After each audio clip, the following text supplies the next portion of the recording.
নমস্কাৰ, অসম নিউজ এক্সপ্ৰেছলৈ আপোনালোকক স্বাগতম জনাইছোঁ। এই মুহূৰ্তৰ মুখ্য সংবাদ অপাৰেচন সিন্দুৰ।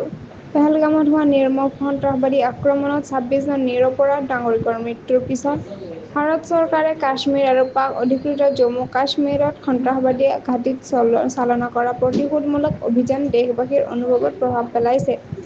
এই নামটো প্ৰধানমন্ত্ৰী নৰেন্দ্ৰ মোদীয়ে উদ্ভাৱন কৰি দেশজুৰি আলোড়নৰ তুলিছে।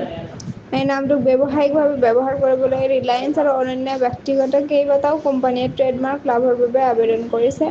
৭ মে' তাৰিখে ভাৰতীয় বায়ু সেনাই অভিযান আৰম্ভ কৰাৰ দিনা পুৱা ১০:৪২ বজাৰ পৰা সন্ধিয়া ৬:২৭ বজালৈকে মুঠ ৪টা আবেদন দাখিল কৰা হয়। এই আবেদনত ক্লাছ ৪১ অন্তৰ্গত শিক্ষা, মনোৰঞ্জন, সংবাদ মাধ্যম আৰু সাংস্কৃতিক সেৱাৰ অধীনত নামটো ব্যৱহাৰ কৰাৰ পৰিকল্পনা প্ৰকাশ কৰা হৈছে।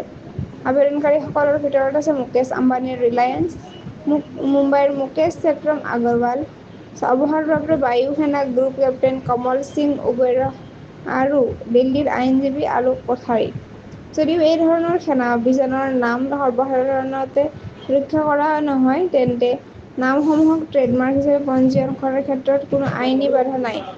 যদিও ট্ৰেডমাৰ্ক আইন ১৯৯৯ অনুসৰি জনসাধাৰণৰ অনুভূতি আহত কৰে, তেন্তে সেই আবেদন বাতিল হোৱাৰ সম্ভাৱনা থাকে। এনে ধৰণৰ খবৰ পাবলৈ সংযুক্ত হৈ থাকক অসম নিউজ এক্সপ্ৰেছ চেনেলটোৰ লগত। চেনেলটো লাইক, কমেণ্ট, শ্বেয়াৰ, ছাবস্ক্ৰাইব কৰিবলৈ নাপাহৰিব। লগতে কাষতে থকা বেল আইকনটো দবাবলৈ নাপাহৰিব। ধন্যবাদ।